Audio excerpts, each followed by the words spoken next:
Olha, recentemente um colega me perguntou aqui pelo LinkedIn que orientação eu daria para uma pessoa que está saindo da escola agora. No caso dele, está saindo da escola de formação como moço de convés e está entrando na área marítima.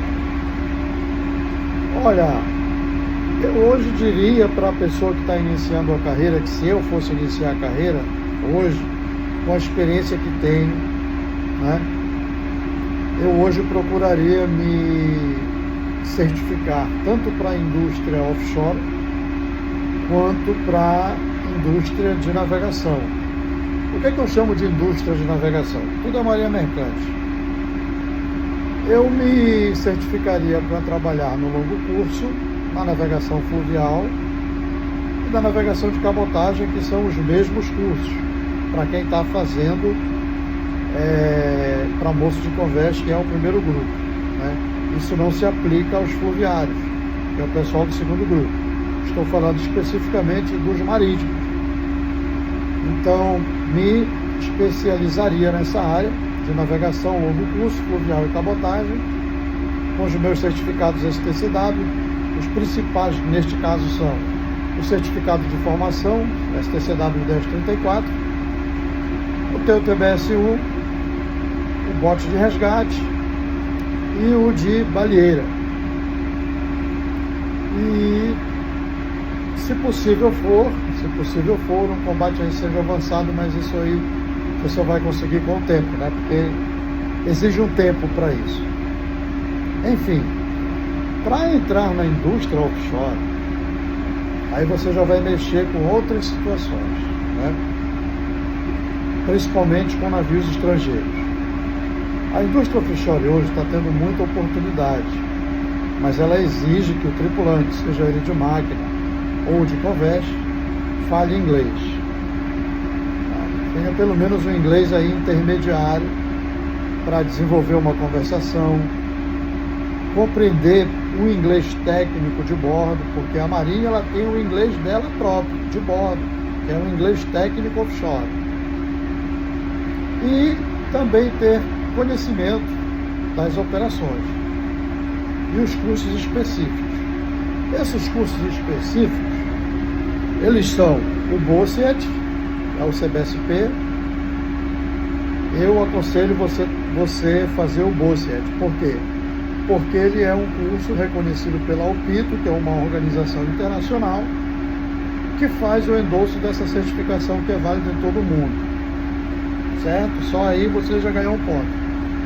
Você vai ter que fazer o HILT e o THILT, se possível também reconhecido pela UPITO, é um pouco mais caro, mas ele vai te dar um pouco mais de segurança, principalmente em navios estrangeiros.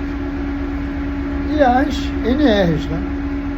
As NRs 33, 35, 34, 11 são as NRs mais importantes, né? Que é trabalho à altura, compartimento confinado, movimentação de carga e assim por diante. Esses são os mais importantes, você ter. Você é obrigado a ter esses cursos para entrar na indústria offshore. Só aí você já vai ter que desembolsar uma grana. Esses cursos são caros. Os cursos reconhecidos pela UPITO são mais caros ainda, mas vale a pena. Então, indústria offshore, inglês, os cursos de NR e os cursos reconhecidos pela UPITO, HILT, THILT e o BOCET. CAEBS, melhor ainda, que é o que utiliza a máscara de escape de aeronave em caso essa aeronave venha fazer um pouso forçado na água. E assim, falando das empresas especificamente, tanto as empresas de navegação quanto as empresas offshore hoje, elas precisam realmente que o tripulante esteja preparado psicologicamente, né? Eu sempre aconselho as pessoas que estão iniciando a carreira agora, eu sempre digo assim, cara, você trabalhar no mar não é brincadeira. Você vem aqui iludido pelo salário, no bom sentido, né? E às vezes a pessoa está ali pensando em ganhar aquele salário, mas ele não está fazendo uma leitura da realidade. Essa leitura da realidade, ela custa caro quando você chega a bordo, porque você vai tomar aquele impacto, né?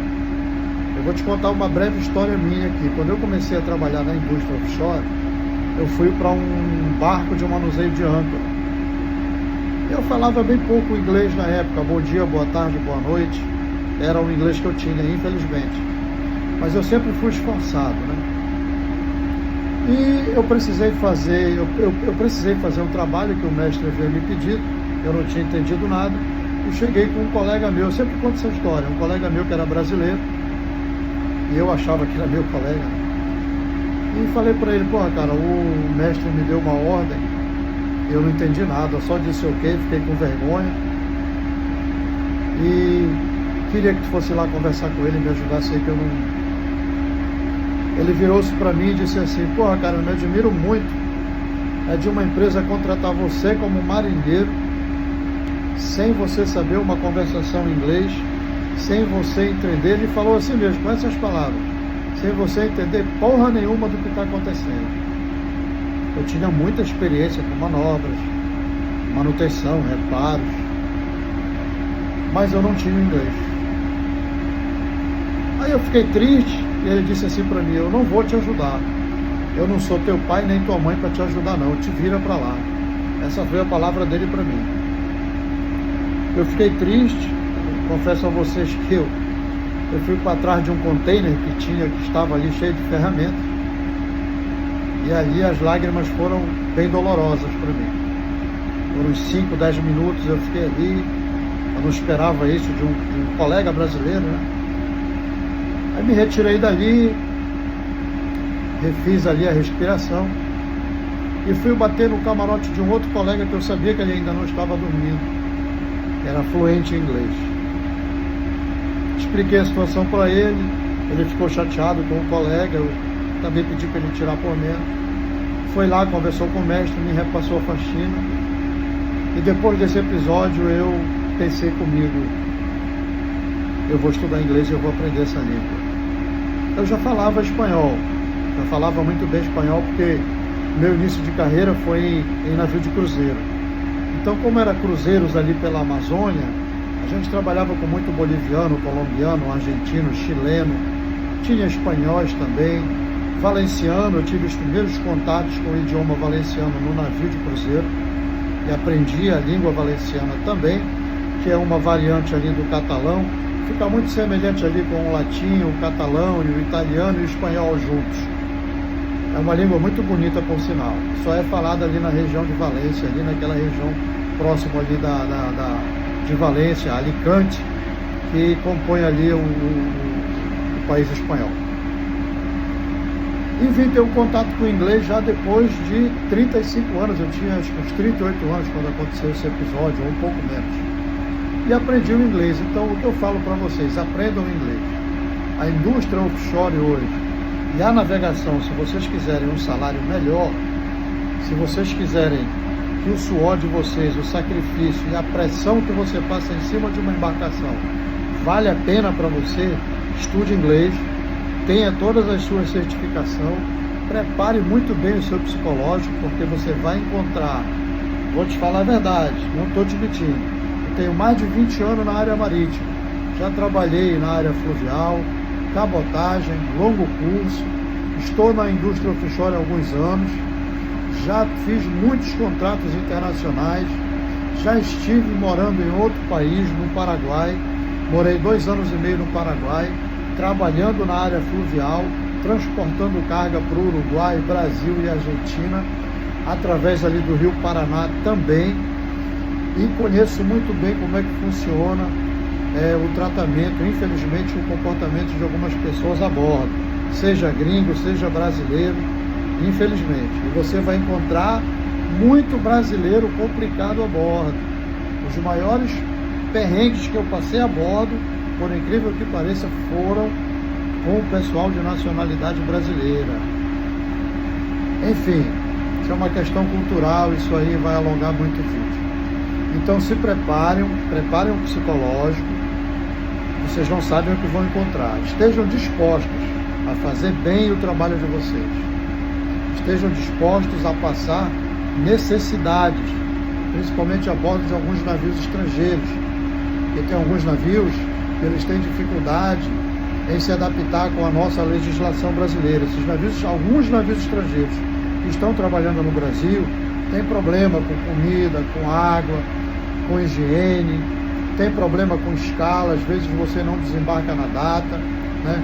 Enfim, uma série de fatores que vocês têm que se preparar para vocês ganharem o dinheiro de vocês de forma honesta e